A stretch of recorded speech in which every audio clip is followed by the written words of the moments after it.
Jamdi sappo e jeɗiɗi fawi silmaji capanɗe tati ɗo e haalide RFI fulfulde yonti wakkati nantinde on kabaruuji ɗi. Abdoulaye Diallo. RFI kabaru heeriɗo. Tedduɓe ko titonde wotere ngoɗo hello hertingo hakkilaji fof na hucci hande to Accra lamorgo leydi Ghana yagginire fawande dow Mali ittitama si en tugnima e jayde AFP Accra ɗon ɗo Umaru Sisoko en balo horejo Guinée Bissau toɗɗa e hoore fedde leydi Afrique bangue hirnangue oɗo saaha Janka Sibru horejo gomu fedde CEDEAO na huccodira e jendiyankoɓe kono e nden jonde kadi yewtama kadi fi e Guinée wonuɓe ɓerɗe ɗiɗi fawede yagginire CEDEAO ɗon ɗo Burkina Faso woni e guite nden fedde caggal ko konunkoɓen ciwli laamu ngun ma en jokkodiri e joɗaniɓe en eɗen leyɗe ɗon tati tedduɓe koni woni teɗɗore nden hande bisimilla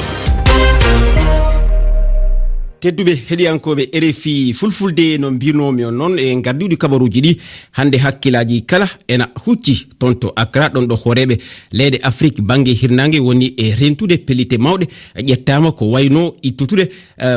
jukkoje fawade e dow Mali. Omar Mamadou Sow a bismama a salminama. A salmitama Abdoulaye Diallo en calmini heeɗiɓeɓe kala e oɗo saaha mo kalten Mali wonde jukkoje walla mbiyen yagginire fawande dow Mali ittitama si en tugnima e jayde AFP kono kadi Jean Kasibru horejo gomu fedde CEDEAO ina kuccodira e jandiyankoɓe no mbiruɗani ko noon ko jayde AFP lollini joni kabaru o famminde en wonde jaguinoje paynoɗe e dow Mali ɗe ittama heddi kono mbiruɗani horejo gomu CEDEAO ngu hono Jean-Claude Kasibru maw huccodir e joni o e jandiyankoɓe ina gasa o gonɗino on ɗon kabaru haqqillaji kewɗi ko hen jowti siftinde Abdoulaye joni nde ko guile mbiyete hande jooɗa hakkude ɓeɗo hooreɓe leyɗele ardiɓe laamuji e joni mabɓe 60 ɓiiri joɗade to Accra lamorde Ghana e oɗɗo saaha noon so tawi ɗin ɗon tijjaɗe ina wayno laatima mataw ma wonan hunde mawde wonande ɓesguji leydi Mali ɗi wonande kadi ndiɗo leydi Burkina ina ɗamina pellite faade mayri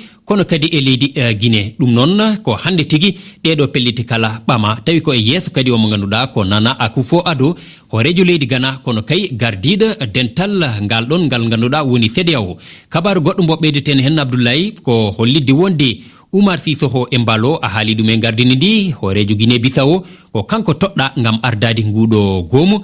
CEDEAO woni noon lawol gadonol wonande ndiɗo leydi e tariki eyyi kay Oumar Modou Sow a mbi nane gaɗiɗi konngudima hande oɗo saaha holko ɓiɓɓe Mali jogori jaɓɓorade ngal pellital eɗen mbawi wiide wonde hewɓe ina jotorino ngal ɗo pellital noon nde tawno eɗen gandi leydi Mali ina wonno e etare kam e iccilari gam horeɓe laamu faddewngu mbawa ɗoftade yiddeji ɗi CEDEAO jogino e nder ɗum ɗon jewte gendeji kewɗe ina wayno juɓɓinanoma tawi kay nde yano artuno ɓe pilli tongude e lebbi 24 tawi kay ko limore laamu mabɓe faddew ɗum ɗo inen gandi ko caggal nde le jonde joɗino toon to Accra ha joni wonno tawi ko CEDEAO ñande 4 lewru faltinu no wonno ndenne ɓe mbina alay saago ardiɓe laamu faddew Mali ɓe mbaɗa etare eɗen mbawi wiide koye ɗen ɗon koyɗe wona. Oumar Modou Sow a jarama siftinen tan Jean-Claude Kasibru no kuccodira e janiyankoɓe ma en gartu hen seeɗa no ɗo e seeɗa no ɓuuri yajde en wi e ngal tumbodiral ko yowiti e Guinée yewtete fimum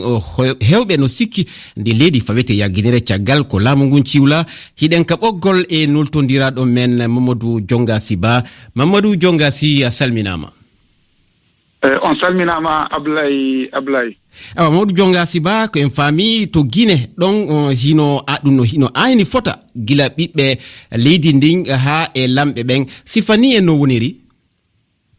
ko gonga Abdoulaye gila weeti hande ɓiɓɓe leydi Guinée hino nawri haqqille mum fof Accra ɗon ko lamorde Ghana sabu hiɓe huuli wota pellital sattungal ƴettane leydi maɓɓe ndin ko watti ɗum noon sabu gila CNRD kifingu laamu e juuɗe Alpha Condé ɓe hollali laawol laaɓugol no ɓe waɗira woote ɓe immo ɓe ƴettuno pellital ɓe holli ɓe jooɗoto duuɓi tati si ɓe jonita laamu ngun ɗum noon hara lebbi feƴƴuɗi ɗin tawaka CEDEAO on hay imminno Ibnu Sambas ko yewtida e maɓɓe kono ɓe jaɓano ɗum laato